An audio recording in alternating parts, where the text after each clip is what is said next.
Et maintenant, je vais ouvrir une nouvelle table ronde qui va faire la part belle aux alumni, aux différents alumni des formations que nous vous avons déjà présentées.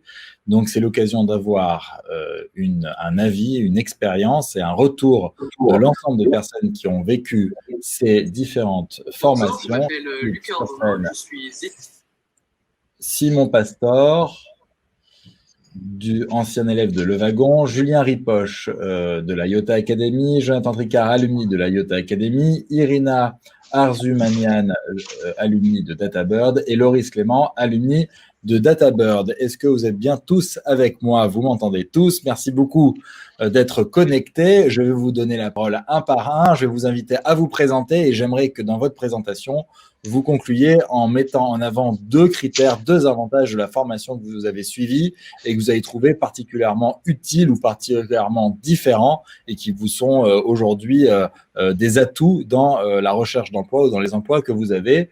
Je donne la parole en premier à Simon Pastor. Donc, présente-toi, Simon. bonjour à tous. Donc, je suis Simon Pastor. J'ai 22 ans, donc ce qui faisait de moi un des plus jeunes du batch. Et j'avais également un profil un peu plus atypique que les autres membres du batch, puisque j'ai fait des études de politique et d'histoire, donc à la LSI en Angleterre. Et par la suite, j'ai eu des expériences à l'Assemblée nationale, dans des ONG aux États-Unis, en Inde, à l'Institut Montaigne également, et aux Nations Unies. Et en fait, dans toutes ces expériences, j'ai réalisé à quel point les données et la data donc, étaient devenus prépondérants dans la stratégie, dans la recherche, dans l'impact, enfin dans le un peu le calcul de l'impact donc des différents programmes. Et c'est notamment à l'Institut Montaigne, lorsque je travaillais avec un ingénieur de recherche du CNRS, que j'ai réalisé à quel point maîtriser des outils statistiques, des outils d'analyse de données pouvait permettre d'être complètement indépendant dans sa recherche et genre de faciliter donc dans son travail de plein de manières. Et c'est à ce moment-là que j'ai commencé à m'intéresser du coup à l'analyse de données. Et du coup, j'ai commencé à prendre des cours, donc à l'LSE, j'ai commencé à prendre des cours en ligne également. Mais je voulais un peu passer au cap supérieur. Et donc j'avais toujours en tête de faire un bootcamp et de faire ça à plein temps pendant une durée précise. Et au début, je vous avoue, je savais pas trop quel bootcamp choisir, etc. Donc j'ai commencé à me renseigner en ligne. Et surtout, j'avais beaucoup de gens dans mon entourage qui avaient fait le wagon. Mais alors, il avait fait en full stack developer, puisque le data science n'était pas encore disponible. Et je savais que c'était une très belle formation, mais il n'y avait pas encore de data science, donc ça correspondait pas encore à mes objectifs. Et c'est pour ça que quand le wagon a ouvert en fait son badge de data science en janvier dernier, j'ai immédiatement compris que c'est ça que je voulais faire. Donc j'en ai parlé avec des alumni du bootcamp qui m'ont dit qu'effectivement c'était incroyable. Et je l'ai parlé aussi avec des professeurs du wagon sur un peu l'approche, la méthodologie, etc. pendant ces 9 semaines. Et donc ça m'a plu et donc je me suis engagé dans ce bootcamp que j'ai beaucoup aimé. C'était vraiment une expérience incroyable et c'était très très intense, mais c'est aussi ce que je recherchais. Donc ça m'allait très bien.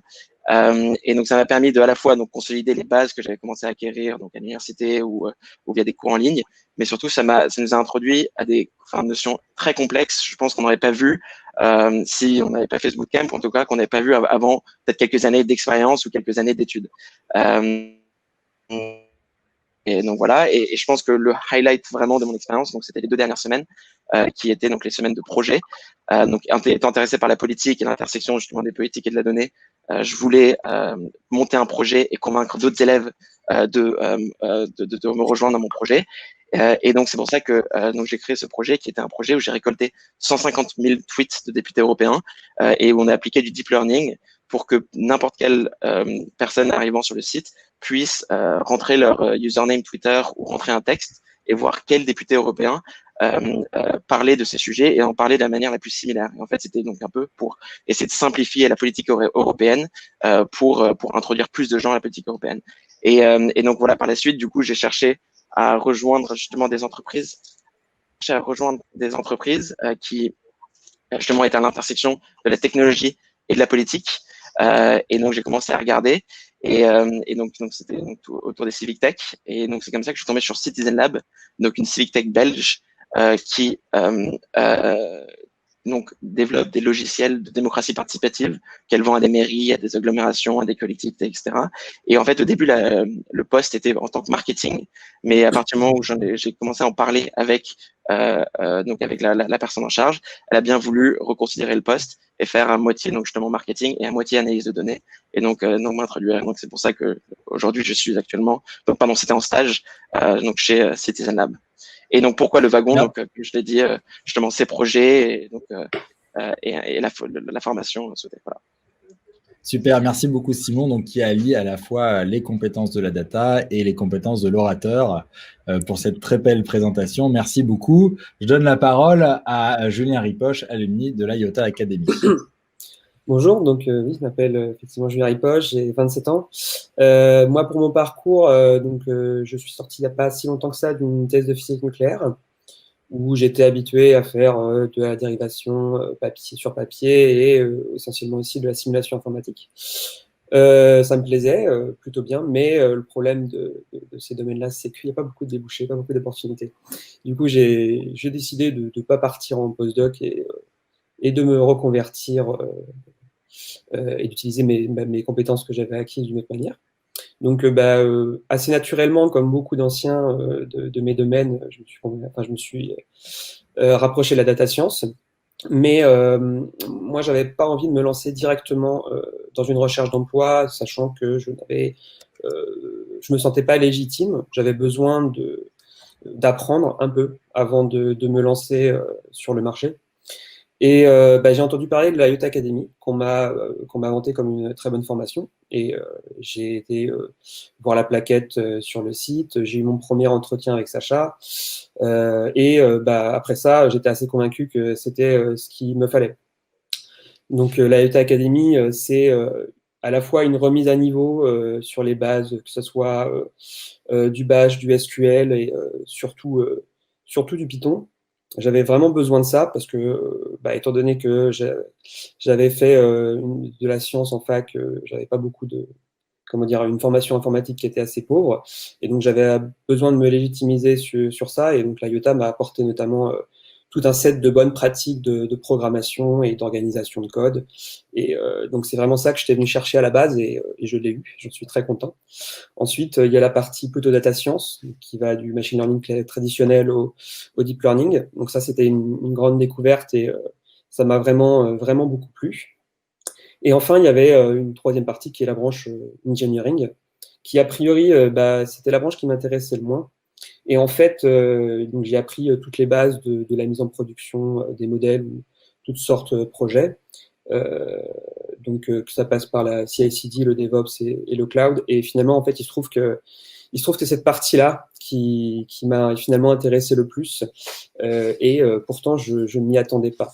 Donc, je suis assez content justement d'avoir eu une formation aussi exhaustive en fait. Aujourd'hui, je travaille au sein d'une entreprise qui s'appelle Magic Lamp et j'y effectue pour l'instant des activités de conseil / recherche. Et donc, j'ai pu mettre en pratique ce que j'ai appris à l'IOTA Academy, notamment sur un projet de vision où j'ai changé une implémentation d'algorithme de détection d'objets et j'ai pu apporter justement les connaissances que j'avais acquises lors des projets IOTA. Et donc, j'ai pu robustifier justement cette partie-là du projet. Et assez récemment, j'ai demandé à être en charge de la mise en production de ce projet finalement. Et on m'a laissé le faire en fait. Et je suis assez content de voir que finalement, j'ai pas eu trop de soucis à le faire, étant donné les connaissances que j'avais acquises à l'IOTA. Donc voilà, l'IOTA, elle m'a permis d'acquérir tous les outils que j'avais besoin pour démarrer dans la data science avec assurance. Et l'IOTA, c'est aussi une très bonne ambiance. C'est des camarades, des professeurs passionnés, des échanges très intéressants. Et donc, du coup, voilà, c'est pour ça que je recommande vivement l'IOTA Academy. Super, merci beaucoup Julien. Je donne la parole maintenant à Jonathan Tricard, qui lui aussi est un alumni de l'IOTA Academy. Alors, bonjour à tous, donc moi c'est Jonathan Tricard. Donc, pour vous expliquer un peu mon parcours, moi je suis allé d'abord sur une licence de maths, puis après j'ai découvert la data science et je me suis vite rendu compte que c'était quelque chose qui me correspondait, sachant que j'aimais beaucoup l'informatique et que je trouvais que l'informatique me permettait de mieux comprendre les maths. Donc voilà, c'est quelque chose que j'appréciais tout particulièrement. Donc à la fin de mon cursus scolaire, j'ai fait un M2 qui s'appelle MOSEF, modélisation statistique économétrique et financière, qui était orienté data science avec un peu de contenu finance. Donc ce master, il avait quand même de la richesse en termes de technologie employée et de découverte sur tout ce qui est calcul distribué, infrastructure, etc. Mais en sortant de ce master, et malgré une alternance en tant que data miner chez Monoprix, je me suis vite rendu compte que le poste que je ciblais, donc data scientist, avait pas mal de problèmes. C'est-à-dire, généralement, on demandait beaucoup d'expérience et une forte caisse d'outils entre guillemets de compétences euh, pour euh, pour devenir data scientist dans une entreprise et rejoindre les équipes. Donc j'ai vite remarqué suite à des entretiens que il me manquait peut-être encore des compétences et que j'avais peut-être raté quelque chose. Donc là c'est le moment où je me suis dit qu'il fallait peut-être que je me remette à niveau sur certaines compétences. Euh, Finalement, je me suis rendu compte, après être passé à DataJob, que la formation Iota Academy qui proposait avait l'air assez riche. Donc je me suis dit, bah, pourquoi pas postuler. Finalement, j'ai été retenu et quand j'ai découvert un peu le contenu de la brochure plus en détail, j'ai vu en fait que c'était parfaitement ce qui me correspondait. C'est-à-dire que la Iota Academy, il y a vraiment une richesse en termes de technologie employée. On a vraiment comment dire, un parcours de A à Z sur les outils que va utiliser un machine learning engineer ou un data scientist. Donc, comme le citait précédemment mon collègue de l'IOTA, Julien, on a tout ce qui est du plus basique, hein, du coup du Bash, du Python, les bonnes pratiques dans ces deux domaines, tout ce qui va être Git, hein, c'est bête, mais c'est très utile, hein, forcément. Puis ça va plus loin, du coup on va voir du SQL, du NoSQL, on va pouvoir faire du Spark, on va pouvoir vraiment toucher à beaucoup de techno. Donc d'abord dans une base plutôt remise à niveau de tout le monde, puis après on va vraiment détailler sur le machine learning, le deep learning, donc les différents use cases, beaucoup de state of the art aussi, sachant que on bénéficie en fait de l'expertise des professionnels. Vraiment, c'est-à-dire que nos professeurs, en fait, c'est vraiment des gens qui travaillent et qui ont des expertises dans ce domaine, donc qui viennent de chez Quantmetry justement. Merci Jérémy. Du coup, par la suite, on fait du DevOps, donc la mise en production de modèles. Donc vraiment, il y a toute la chaîne qui est dedans.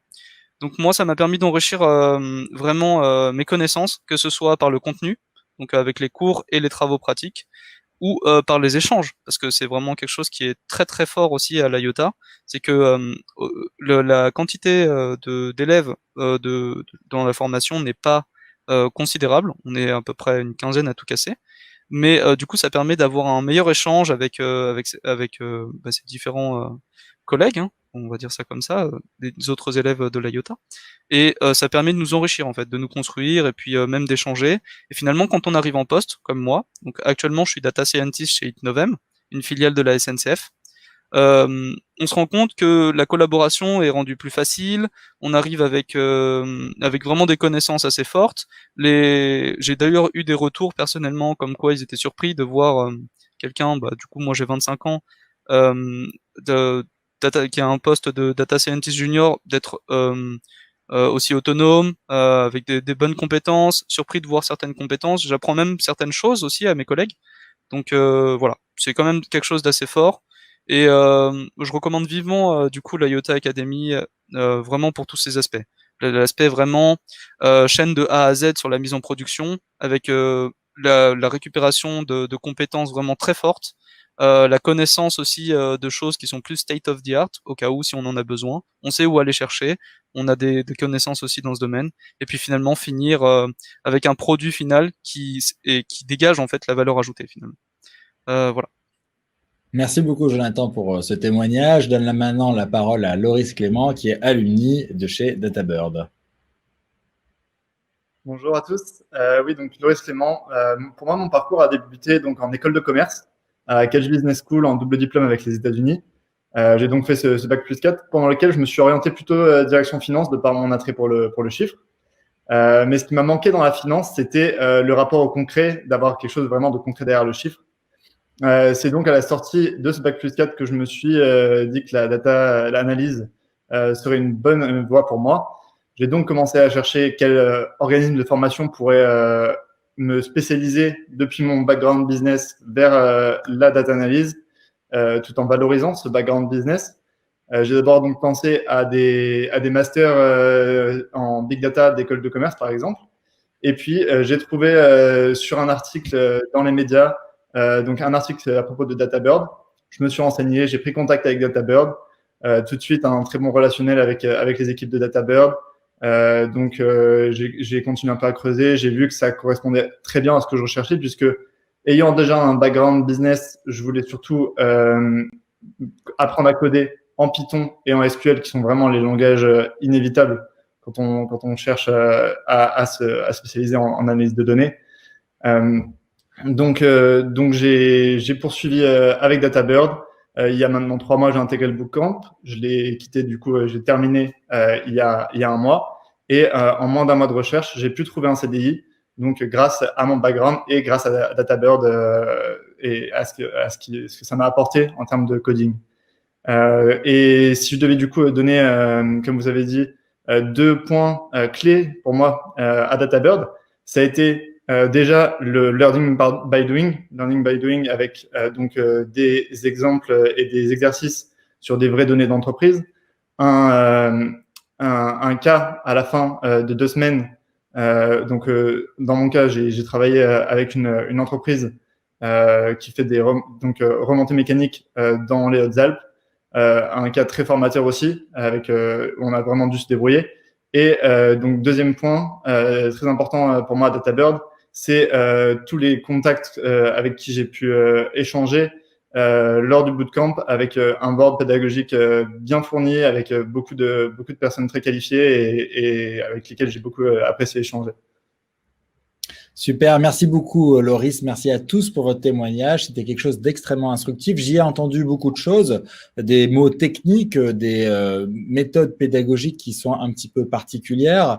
Ces méthodes pédagogiques, aujourd'hui, vous les avez vécues en tant qu'élève. On a entendu précédemment les formateurs, ceux qui dirigent ces formations-là, nous les exprimer, mais sachez que la prochaine table ronde a vocation à présenter des accompagnements et des instituts qui sont capables d'aider les grands groupes, les directeurs de la formation qui souhaitent mettre en place ce genre de méthodologie-là dans leur société. Je vous remercie à tous. Je vous dis à bientôt pour un prochain Data Job. Il y avait une jeune femme qui était censée se joindre avec nous, Irina. Elle a eu des problèmes techniques. Elle n'a pas réussi à se connecter. Évidemment, sachez que nous sommes très engagés chez Compte-Tri et chez Data Job pour faire en sorte de mettre en valeur la parole des femmes. Il se trouve que cet événement-là n'est pas vraiment représentatif de ce que nous aimerions faire. Donc, je vous invite tous, membres de Data Job et recruteurs et animateurs de formation, à faire en sorte de nous proposer des équilibres hommes-femmes dans les tables rondes pour faire en sorte que nous soyons plus représentatifs de nos convictions lorsque nous sommes en live.